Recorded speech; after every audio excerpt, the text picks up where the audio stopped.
Hello दोस्तों, आज हम बात करेंगे ऑस्टियोसार्कोमा यानी हड्डियों के कैंसर के बारे में।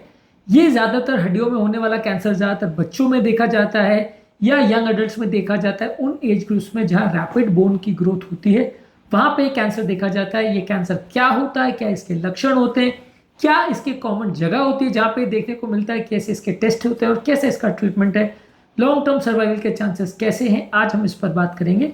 आज का टॉपिक है ऑस्टियोसार्कोमा यानी हड्डियों के कैंसर पर।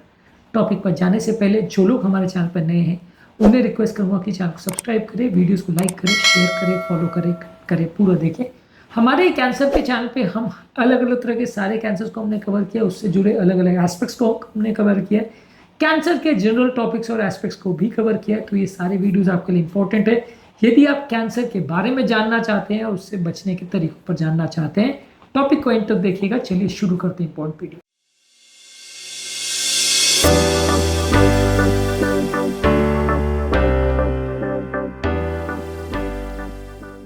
सबसे पहले जैसे कि हमने बोला, ऑस्टियोब्लास्टिक सेल्स यानी हड्डियों के जो बनाने वाले सेल्स होते हैं उसमें सडनली अगर अनकंट्रोल ग्रोथ हो जाए तो उसे ऑस्टियोब्लास्टोमा या ऑस्टियोसार्कोमा बोलते हैं। इस तरह के पेशेंट्स में जो सिम्टम्स होते हैं वो उस पर्टिकुलर एरिया में जहाँ पर कैंसर है वहाँ पे दर्द होगा, ज़्यादातर कुछ काम करने पर या रात को ये दर्द ज़्यादा होगा, वो एरिया सूज जाएगा, स्वेलिंग होगी, उस एरिया में अफेक्टेड एरिया में स्वेलिंग होगी। इसके अलावा वो एरिया की मूवमेंट कॉम्प्रोमाइज़ हो जाएगी, चलना फिरना मुश्किल हो जाएगा।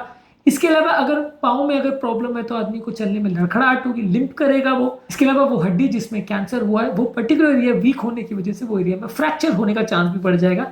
कई बार ये फ्रैक्चर को डिटेक्ट किया जाता है और उसको जब जांच की जाती है तो पता चलता है कि वहाँ पे ऑस्टियोसार्कोमा है। ज़्यादातर ये लंबी हड्डियों में देखा जाता है, जैसे कि फीमर यानी थाई की हड्डियों में, टिबिया यानी पाँव की हड्डियों में और अपर आर्म यानी ह्यूमरस में देखा जाता है। ये हड्डियों में ज़्यादातर कॉमनली देखा जाता है। बाकी हड्डियों में भी हो सकता है पर कंपेरेटिवली लॉन्ग बोन्स में ज़्यादा देखा जाता है, क्योंकि लॉन्ग बोन्स का ग्रोथ थोड़ा ज़्यादा होता है, वहाँ पे ऑस्टियोब्लास्टिक सेल्स ज़्यादा एक्टिवेटेड होते हैं। कई बार ये अनकंट्रोल ग्रोथ करने लगते हैं तो ऑस्टियोब्लास्टोमा हो जाता है। जांच कैसे करेंगे? ज़्यादातर एमआरआई को सबसे बेस्ट टूल माना जाता है कि किसी हड्डी के ट्यूमर कैंसर और उसके टाइप को जांच करने के लिए।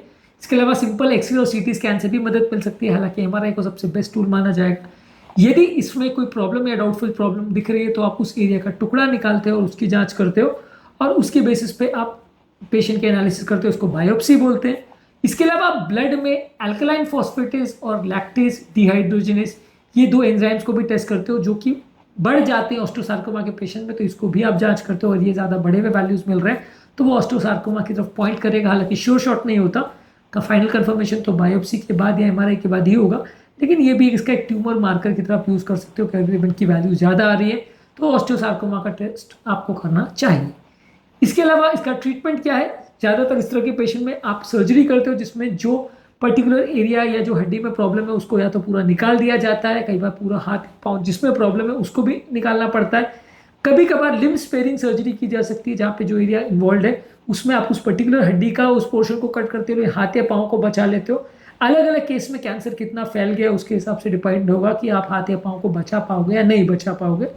इसके अलावा इसमें कीमोथेरेपी की जाती है जिसमें केमिकल दिए जाते हैं जो कि बेसिकली वो कैंसर के बचे कुचे सेल्स को मारने में काम आते हैं या कैंसर की साइज को कम करने में काम आते हैं ताकि सर्जरी या थेरेपी की जा सके।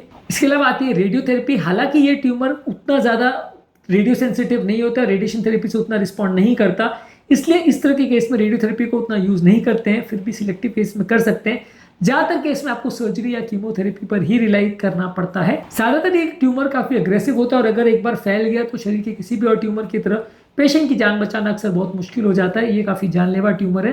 ज़्यादातर अभी रिसेंटली सर्जिकल टेक्निक्स और कीमोथेरेपी के एडवांसमेंट से कुछ सर्वाइवल रेट्स इंप्रूव हुए हैं, लेकिन किसी भी और कैंसर की तरह ये भी एक जानलेवा कैंसर है। अगर इस तरह के कोई भी लक्षण जो कि इस ट्यूमर के एसोसिएटेड लक्षणों के साथ मिल रहे हैं आपको, अगर ऐसे लक्षण आते हैं तो जांच करवाइए, क्योंकि अगर ये डिटेक्ट हो जाता है तो ट्रीटमेंट करना आसान है, लेट डिटेक्ट होता है तो ट्रीटमेंट करना मुश्किल है। सबसे बड़ी प्रॉब्लम इस ट्यूमर कैंसर के साथ ये है कि बहुत बच्चों में होता है या छोटी एज में होता है।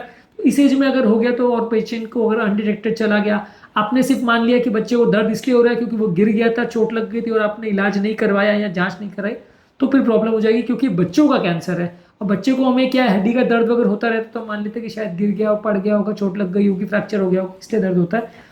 ऐसे केस में डॉक्टर को दिखाएंगे नहीं तो डिटेक्ट करना मुश्किल होगा और ट्रीटमेंट करना मुश्किल होगा। आज के टॉपिक में हमने बात करी ऑस्टियोसार्कोमा के बारे में। इसके अलावा बोन के अलग अलग ट्यूमर्स और कैंसर्स पर भी हमने अलग अलग वीडियोस किए, इनको जरूर चेकआउट करें। उम्मीद करूंगा कि आज के टॉपिक में कुछ नई बातें जानने को मिली होगी। जो लोग हमारे चैनल पर नए हैं उन्हें रिक्वेस्ट करूंगा कि चैनल को सब्सक्राइब करें, वीडियो को लाइक करें, शेयर करें, फॉलो करें, कमेंट करें पूरा।